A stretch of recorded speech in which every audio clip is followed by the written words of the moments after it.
Yo, what is up guys? Edge TCG here, and I'm leaking the goo. Right here, as you can see on your screen, this is the deck that I would and might be taking to the NAWCQ Gensys. Now, I'm going to preface this by saying that this deck is not, I don't know if it's the best deck. There's certainly auto loss matchups, and there is not necessarily an auto win matchup for this, although there's some really bad decks like Call the Han and whatever. But this is a deck that I would feel most comfortable playing with, that I think has a significantly, improved as opposed to other decks matchup spread that is good enough to win. Now, it's not super unfair to the point that you're just gonna randomly destroy some people. Like every match is kind of gonna be a battle, and there's a lot of a lot of unfavorable scenarios in this deck. Like this deck is way more on the fair side than a lot of other decks, and some of these really powerful decks are insane at going first, and they're a little too good for you to beat. So there are some matchups where that's just really difficult to win. That's why the side deck is so committed to going second. But yeah, I'm gonna go through all the cards. I'm gonna explain my reasoning for all this, and I'm going to give you guys the goo. I'll even give you guys siding patterns and some changes you guys can make if you don't like this exact build. So let's start from the top. Hop Your Squadron. Now, I saw this card from the guy who won one of the Genesis YCSs a while ago, or Proto YCS, I don't know what it was. Um, this card's pretty good. I played it at the last Genesis YCS, and I was impressed with it. It's not super necessary. Like this could easily be a third shield bearer, and I wouldn't really hate you for that. But it's good for what it is. It's essentially like a pseudo. Um, what's the card that bounce? Sheena. It's a pseudo Sheena. It kind of serves the same purpose. Obviously, it doesn't bounce your resources back, but it's just a pretty good card. If you use Hop Squadron on either Corsair or one of the big guys, if it's Corsair, you can make Axel and summon this back, go into Stardust, make Satellite Warrior pop 2. That's pretty good. If you do it on one of the bigger guys, you can go uh, Jira Sheen, which gains 300 life per card activation, which actually comes up, and then you can pay 15 to destroy all face-up monsters or face-up spells and traps your opponent controls. So it's actually a pretty good card. Making Hop Squadron like a pseudo hand trap, and it's something that you do search off Shield Bearer a lot. The reason I am not playing free Shield Bearer and am playing the Hop Squadron to begin with is because you can normally, especially how the deck's built right now, you can get access to consistency enough to where you don't need to search this. Uh, so you don't need to search Eldom, so Hop Squadron's fine. That's what I'm getting at. Next, we have two Shield Bearer.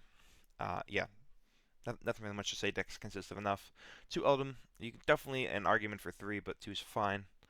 A Phonics. You can. I'm siding one extra. You can side another one if you want.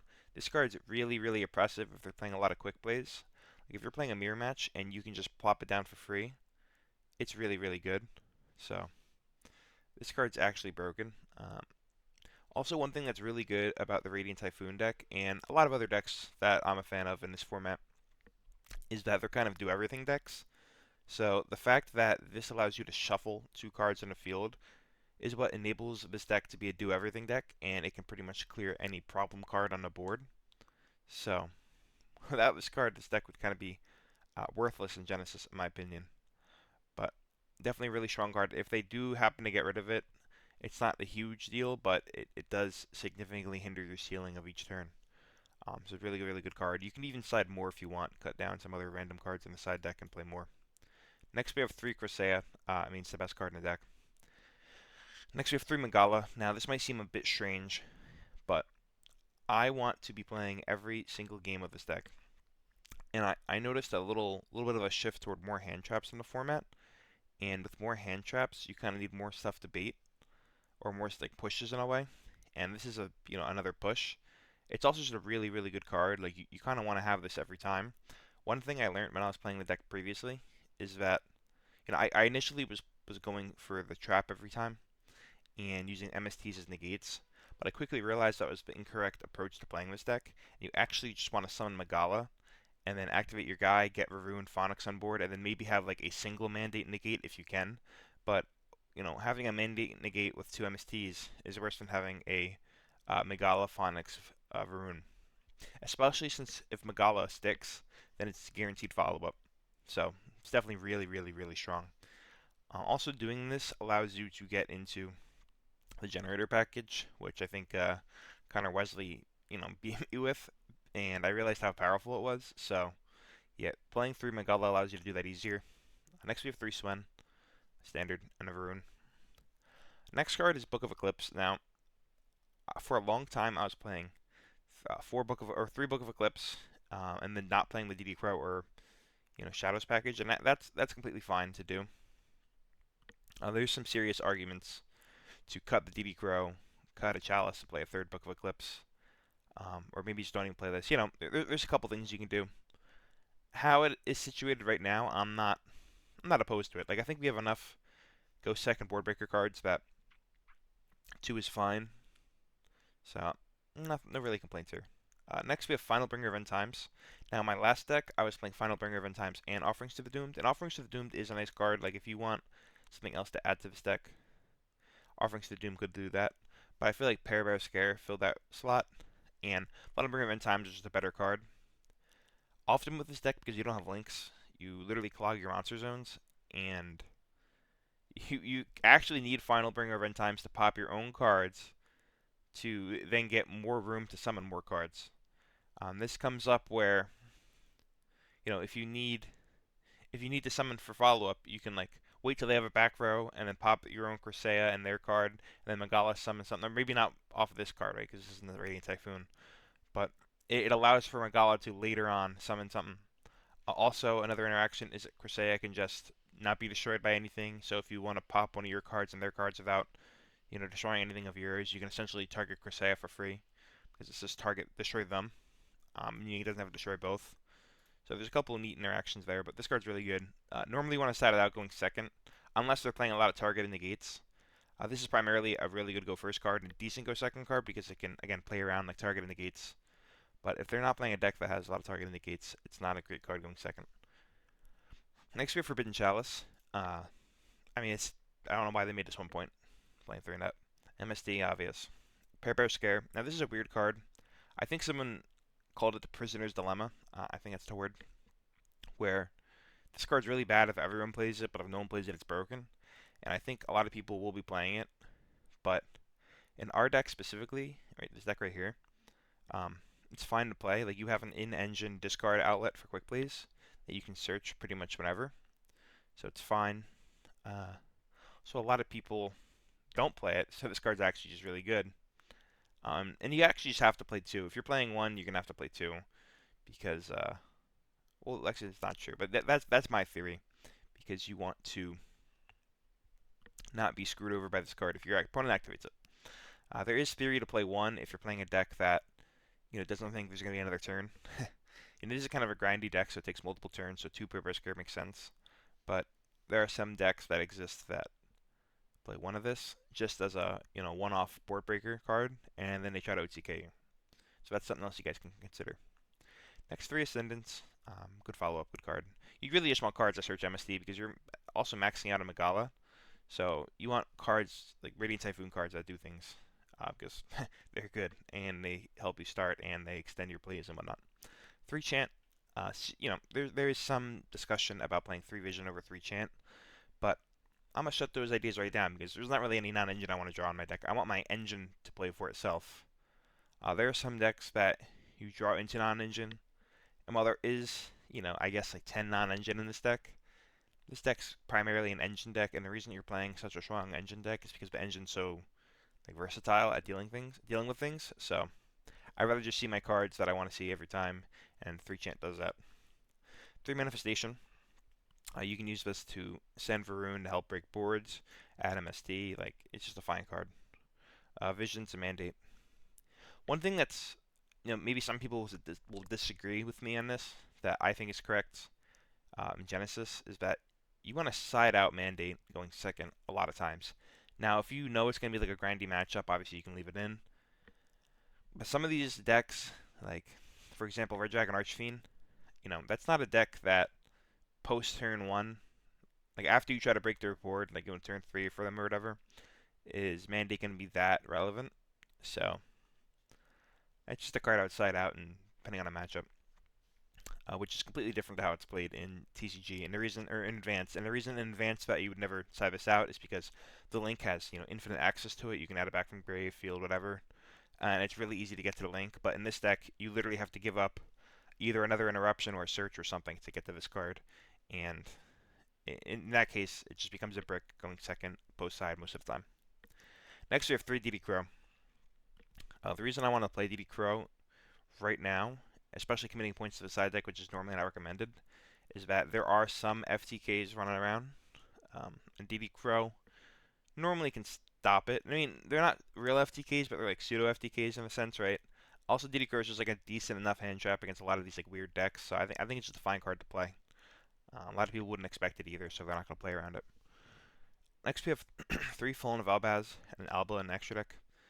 This card's pretty cool in the sense that you can like set it and just contact fuse the whole RDA board, and then you can use the your actual engine to OTK them. So it's really really good card. 2 Horse of the Floral something. This card is for when you're going first. I'll show you siding patterns in a bit, but it's just another shield bearer. Also, if you start with this, you can go into a Shuriken to make a monster negate if that is a better card than Totem Bird in the matchup you're playing. And obviously, you can make a Shuriken in many other scenarios even without Horse of the Floral Knights, but playing Horse makes it much more accessible in my opinion. Next, you play 3 Kaijus. I don't really know if there's any theory behind playing other Kaijus. Maybe the Wind Kaiju is more relevant because you can search it and summon it if you're wind locked. But you play these for Slumber. Um, there's just some side deck slots that I was not entirely convinced on. Like if you ask me, oh, what matchup are you going to side these into? It's hard to give you a straight answer, but obviously there's some obvious answers, right? Like if you're playing against a really good go first deck, that like Doom Z, you can Humongous them and then Slumber them. You know, if you do the 2 card wombo combo, you're really good, and you can deal with the board. But what I'm getting at is it's kind of hard to narrow down specific matchups that these cards can be good against. But I'm telling you right now, you will find scenarios where these cards come up and are good. So that's bad. Also, this card can banish itself out of Kaiju. Not during. You can only activate 1 effect per turn, so or 1 per turn. But you can't use it the same turn it's sent. That's what I'm getting at. So yeah, this card's just really good. And then the other phonics. If you're playing against a quick play deck, you can play more phonics if you want to cut something, but it's whatever. Next we have Alba. Alba's obviously for the Fallen of Albaz, but it's also like some people play like the branded package, like the white Albaz and whatever. And sometimes these people just leave Albaz on the board with a dragon. I mean, I've seen it come up like twice where I'm like, dang, I didn't play this card, and now they're just giving me free advantage. So it's pretty cool. Uh, also, just gonna attack a bunch. I didn't even realize that, but this card's really cool. Excel Synchro, Jurison, blah blah blah. We already talked about these. These are for Hop Squadron.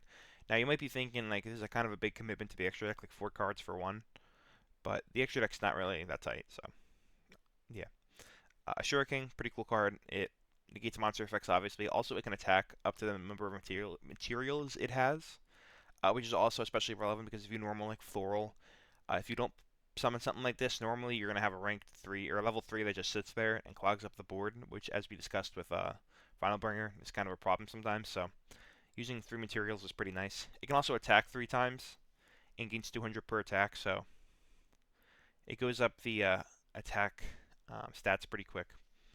Pretty good. Dragon Gate is probably the best card in the extra deck. This card's broken. Uh, yeah, you can overlay it into any level 3s. And detach 1. All your opponents lose 1,000. You gain 1,000 attack. So pretty good. Generator cards.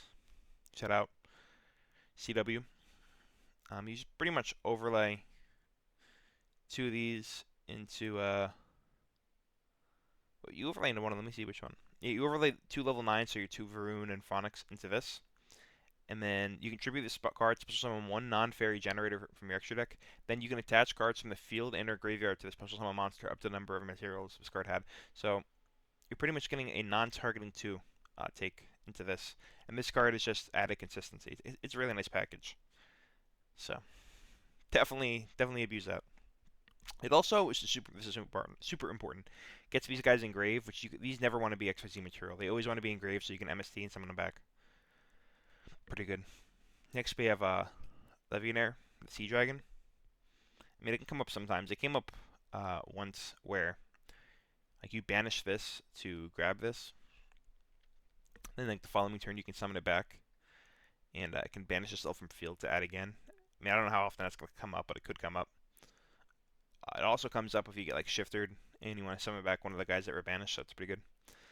Super Quant, Grand Pulse. You'd think that a Spell Trap pop would be completely pointless in this deck, but let me tell you, there are instances where you have a rank 3 and you want to deal with the back row when you want to eventually get to Dragon Gate, to where this is like the only card that can fill that slot, so it's really good in those cases.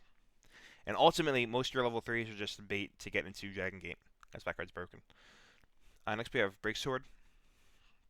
Good enough card. You can pop Chrysaea, prevent destruction. You can't summon this if you summon Chrysaea this turn. So, because it's not a wind, but you just gotta be careful with that. Totem Bird, obvious. I mean, honestly, there's literally thoughts to cut this card because it never seems to resolve because they always deal with it. But the reason it never resolves is because they have to deal with it. It's like that. I think it's like the World War II. If anyone gets this reference, like the plane diagram, where people were gonna reinforce the spots that get shot the most, but the places that don't get shot are actually the places that need to be reinforced. I don't know if that made any sense at all, but basically this card has to be dealt with, so they have to deal with it. They have to deal with it, so that's why it's not very good. If that made any sense, I think I just blabbered on for God knows what. This card, Willow, is the rank 6 I choose. Once in a while, you like Crusade on your turn.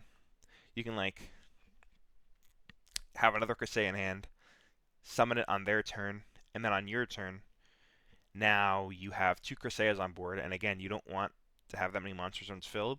So the idea, that I never actually did this, but the idea that you can overlay these two, and then set a spell or trap that you want, or I need to make sure I can do this because I never actually did this.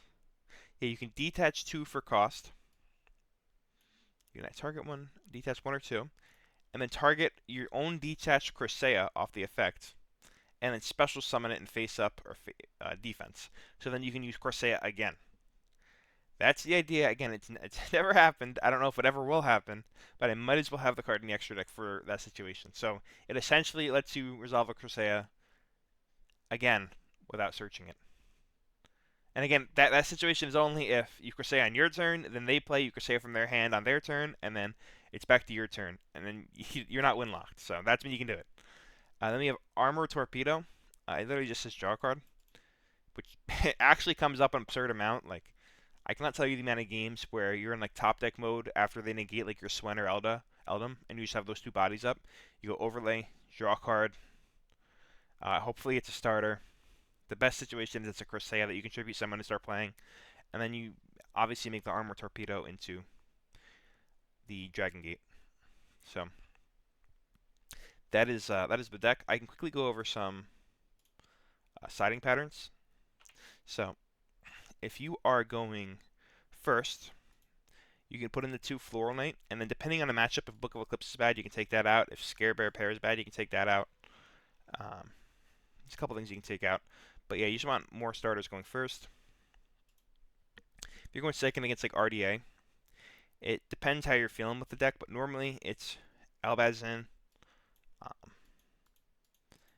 possibly all this in, and then you're going to take out something like this, one of these, one of these. If they're playing this card, you take it out. If not, you keep it.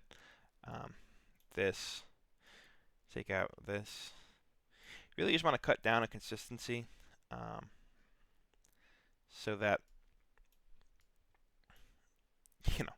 you have better non-engine. Something along the lines of this would be the optimal siding pattern for RDA. And again, these aren't exact science. You can adjust as necessary, but that's just a thought. If you're going against like some broken FTK deck or something, again, side in like crows. You could side in like maybe this if they're playing quick plays, maybe this too, depending on a matchup. And then side out, you can side out some non-engine and whatnot. Um, Something along the lines of this. You guys get the picture, right? Side out cards that aren't as good, put cards that are good. That's the idea. One thing that's like deceivingly important is you want to have ways to get MST, because one of the most common ways that you lose post side going second is that you don't have a way to MST. So while it is necessary in some instances to side in non-engine and side out MST, searchers, that's just the nature of siding. You really just hope that you do end up having an MST, otherwise you will just lose because you can't special summon anything. So my point being, depending on a matchup, if they produce a lot of back row, it may be worth to keep some MST searchers in the deck. So yeah, I did blabber on for a while. I think this deck is pretty solid. Again, it's auto loss matchups. Probably could be RDA. I mean, obviously you're playing a lot of side deck cards for that, but that deck's real rough to compete against. Teller Knight could be pretty difficult to play against. Um, any deck that plays like an abundant amount of hand traps, like targeting hand traps, well, you do have outs to it. You really don't. So it could be a problem if you're going first and they Veil or your Crisea. But yeah, no, this deck's good enough. I suggest you guys try it out. So at least someone try it out for nationals. This is the deck that I'll be bringing for like the side events of Gensys. So yeah, I'm pretty excited for the event. I hope you guys do well, and I hope someone maybe uses this deck to succeed. Talk to you later.